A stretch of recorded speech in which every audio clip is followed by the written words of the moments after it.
अस्सलाम वालेकुम नाजरीन, आप देख रहे हैं BN न्यूज़ और मैं हूं आपका मेज़बान अजमल सियाल।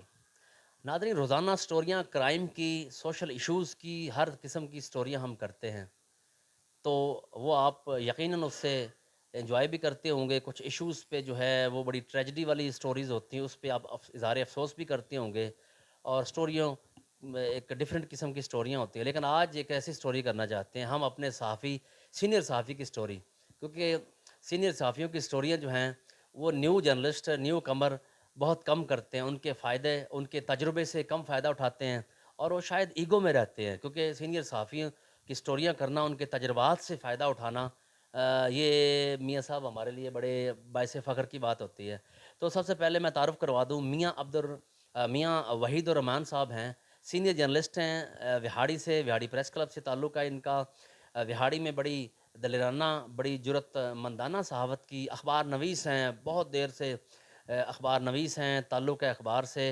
तो बीमार थे, अल्लाह ताला इनको शिफ़ा मिली है, निश्तर हॉस्पिटल दाखिल रहे। उसके बाद आज हम इनकी अयादत के लिए आए, तो हमने सोचा चलें साथ ही थोड़ी सी स्टोरी भी कर लें सेहत के हवाले से। अस्सलाम वालेकुम वालेकुम मियाँ साहब, अस्सलाम। सबसे पहले तो आपको मुबारकबाद पेश करते हैं कि अल्लाह ताला ने आपको सेहत अता की और आप सेहतयाब हमारे साथ गुफ्तगू कर रहे हैं। जी, मैं भी अल्लाह का बहुत शुक्र अदा करता हूँ और आपका भी शुक्रिया कि आप बूरे वाला से मेरी तीमारदारी के लिए तशरीफ़ लाए। अच्छा मियाँ साहब, हुआ क्या था असल में? पहले तो पता ही नहीं चला, ईद के कुछ चंद दिन बाद मेरे पेट में शदीद दर्द रहना शुरू हो गया था। तो फिर डॉक्टर साहब से मुलाकात की, तो उन्होंने बताया कि आपकी बड़ी आंत में कोई प्रॉब्लम है, तो मेडिसिन लें, इंशाल्लाह ताला अफाका हो जाएगा। लेकिन कोई अफाका ना हुआ। फिर डॉक्टर सलमान अली राना साहब ने चंद दिन इलाज के बाद मुझे निश्तर अस्पताल मुल्तान शिफ्ट कर दिया। वहाँ मैं 4 दिन एडमिट रहा। वहाँ अल्लाह का शुक्र है कुछ बेहतरी आई और मुझे डिस्चार्ज कर दिया गया। अच्छा, उसमें बीमारी में सिटी स्कैन भी, कोई इस तरह के प्रोसेस भी शामिल था भला? क्योंकि हमारे यहाँ अनफॉर्चुनेटली छोटे शहरों में, जैसे व्याड़ी है तो व्याड़ी छोटा शहर तो कोई नहीं है, लेकिन यहाँ वो सिटी स्कैन की वो सहूलत नहीं है जो निश्तर में है। क्या कहेंगे? जी, रिहाड़ी से अल्ट्रासाउंड भी हुआ था और सीटी स्कैन भी, लेकिन उनकी रिपोर्ट्स से डॉक्टर मुतमिन नहीं हुए। जब वो मुल्तान हुआ है, सीटी स्कैन भी और अल्ट्रासाउंड भी और एक्सरे भी, उन्होंने सही रिज़ल्ट क्लियर किया है कि मुझे क्या प्रॉब्लम था। तो प्रॉब्लम ये वाज़े हुआ कि बड़ी आंत में कोई ब्लड का एक क्लॉट्स बन गया था, जिसे डॉक्टरों ने पहले कार्डियोलॉजी से ओपिनियन ली कि इसका कोई हार्ट की तरफ रुख तो नहीं है। तो वहाँ उन्होंने राय दे दी कि नहीं, हार्ट को कोई ख़तरा नहीं है। फिर अब वो मेडिसन से उसे रिज़ॉल्व कर रहे हैं। वो क्लाट अब ख़त्म हो रहा है, मेरा ख़्याल है, चूँकि जूँ जूँ वो ख़त्म हो रहा है मेरी तबीयत में बेहतरी आ रही है।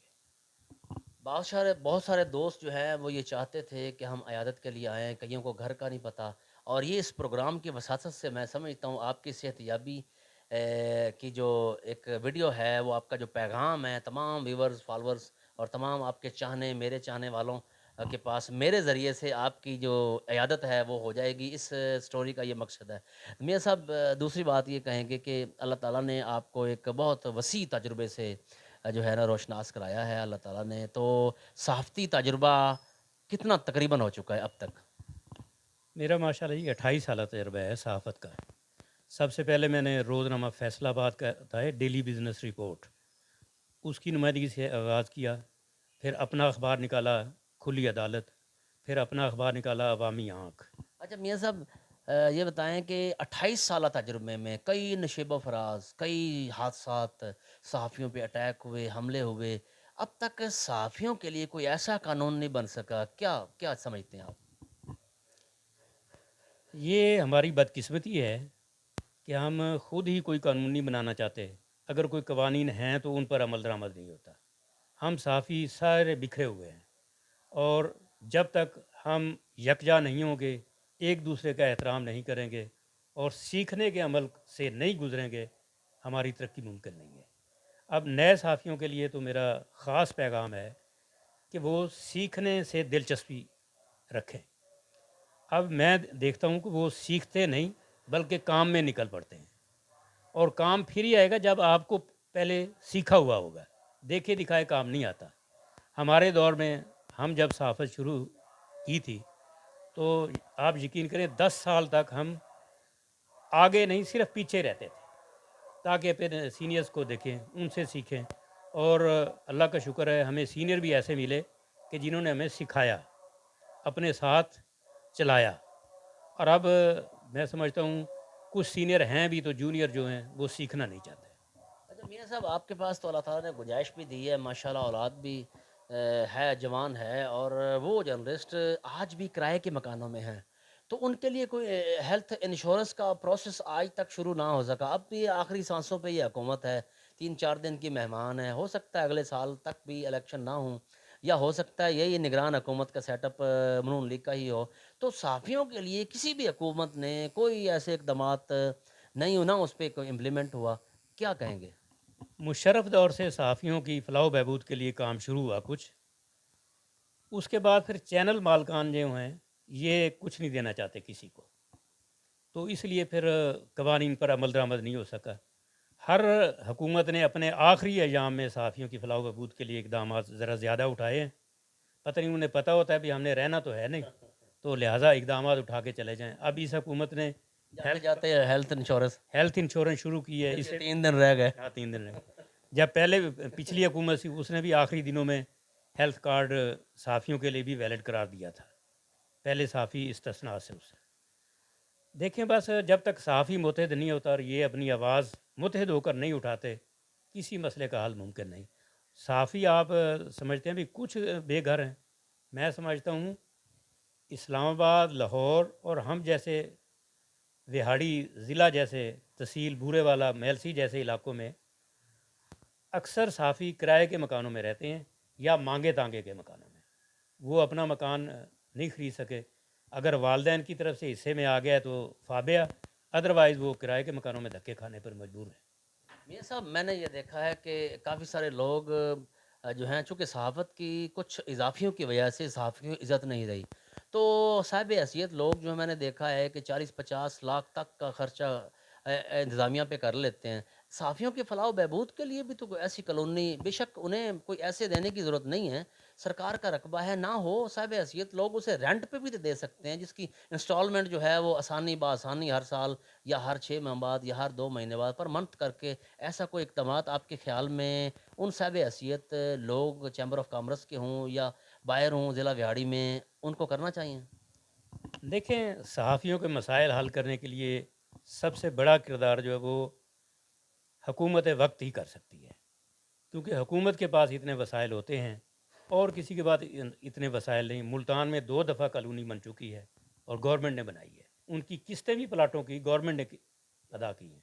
تو یہ ہو نہیں سکتا اتنا بڑا پروجیکٹ کہ کوئی اور انیشیٹو لے. ہاں حکومت اپنے طور پہ کوئی بڑا سٹیپ لے ہر جگہ پہ تو پھر اس مسئلے کا حل یقینی ہے. لیکن میں اس حوالے سے بھی اپنے صحافتی برادری کو ہی قصوروار قرار دوں گا کہ وہ متحد نہیں ہو رہی. جب تک ہم گنتی میں نہیں ہوں گے, متحد نہیں ہوں گے, ہماری ایک تنظیم نہیں ہوگی, یہ مسائل ناممکن ہے حل ہو جائیں. میاں صاحب وہاڑی پریس کلب, بورے والا پریس کلب, تو وہاں کے جو باہر جرنلسٹ ہیں ہمارے جیسے سمجھ لیں کہ وہ اس کو بند نہیں کروانا چاہتے, کیونکہ ہم اچھے چینلوں سے باہر ہیں تو ہم بند نہیں کروانا چاہتے, انٹرسٹڈ نہیں ہیں. ہم میں تھوڑا اتفاق بھی ہے بورے والا. وہاڑی میں ایسا کچھ نہیں ہے, حالانکہ 150 صحافی یا پھر بھی یہ چاہتے ہیں لوگ کہ پریس کلب بند ہو جائے. تو ایسا کیوں؟ آپ سینئرز میٹنگ کر کے کوئی ایسا لائے عمل تیار نہیں کر سکتے جس میں جسٹ اس میں ایجوکیٹڈ لوگ ہوں؟ پرانے ہوں تو ان کے لیے کوئی ایسا ایشو نہیں ہے, تھوڑی تعلیم بھی چل جائے, کیونکہ پرانے ہیں وہ اخبار نویس ہیں, تجربہ ہے ان کا, جتنی میری عمر ہے ان کا تجربہ ہے. تو جو نئے کے لیے قوانین ہمیں جو ہے مقامی سطح پہ بھی ہونے چاہیے. ایجوکیشن کا کرائیٹیریا ہو گیا, اور اس کے علاوہ اس وہاڑی پریس کلب کی بلڈنگ کا انفراسٹرکچر ہے, رینوویشن کا معاملہ ہے, تو ایسا اب تک کیوں نہیں ہو سکا؟ بکھرا پڑا ہے وہاڑی پریس کلب, بند ہے, بنیادی وجہ کیا ہے؟ یہاں اور وہاڑی اور بورے والا کے پریس کلب کے حالات میں فرق یہ ہے کہ وہاڑی گورنمنٹ کا ایک پریس کلب ہے, باقی دوستوں نے بھی مخالفت کرنے کی بجائے نا, ایک پریس کلب کو کمزور کرنے کی بجائے اپنے اپنے فورم پہ اپنا اپنا پریس کلب بنا لیا ہے. اس لیے وہاں لوگ اپنی خوشی سے اپنا آزادانہ طور پر الگ الگ کام کر رہے ہیں, ایک دوسرے کے پریس کلب میں مداخلت نہیں کرتے, لڑائی جھگڑا نہیں کرتے, اس لیے کام درست انداز میں چل رہے ہیں. विहाड़ी में सिचुएशन ये है कि यहाँ सिर्फ एक ही प्रेस क्लब था, वहीं पे दोस्त मुतहद होकर काम कर रहे थे। बड़ा अच्छा प्रेस क्लब चला था। विहाड़ी का प्रेस क्लब इलाका भर में एक मिसाली मुमताज़ मकाम रखता था। लेकिन कुछ नए दोस्तों और पुराने दोस्तों की गलतियों की वजह से आज उसे नज़र लग चुकी है, वो अरसा दराज से बंद पड़ा है। जो नए दोस्त हैं वो सीनियर्स को अपना दुश्मन समझते हैं, और जो सीनियर हैं वो उनसे शिकायत कुनिंदा है कि वो काम करने के बजाय सहाफ़त से जुड़े गलत कामों में अपने आप को मसरूफ़ किए हुए हैं, इसलिए हम और वो इकट्ठे नहीं चल सकते। ये प्रॉब्लम है। ये प्रॉब्लम मिल बैठ के हल किए जा सकते हैं अगर इसकी ज़रूरत महसूस की जाए तो। बहुत शुक्रिया। मियाँ वहीदुर रहमान सीनियर जर्नलिस्ट हैं, अखबार नवीस हैं, उनका ये इंटरव्यू आपने सुना। उनका ये कहना है कि अगर नए दोस्त, नए बच्चे जो यंग हैं, न्यू कमर हैं, अगर वो बजाय इसके कि अपने नाम के साथ ज़्यादा सीनियर सहाफ़ी लिखने की बजाय, अगर वो सीनियर सहाफ़ी लिखने की बजाय सीनियर सहाफ़ियों से तजुर्बा हासिल करें, तो वो बहुत आगे बढ़ सकते हैं। ये बहुत संजीदा गुफ्तगू थी। नाज़रीन, आपने सुनी। अपने मेज़बान अजमल सियाल को और लियाकत अली शाह कैमरामैन के साथ इजाज़त दीजिए। फ़िलवक्त इतना ही। अल्लाह नेगेबान।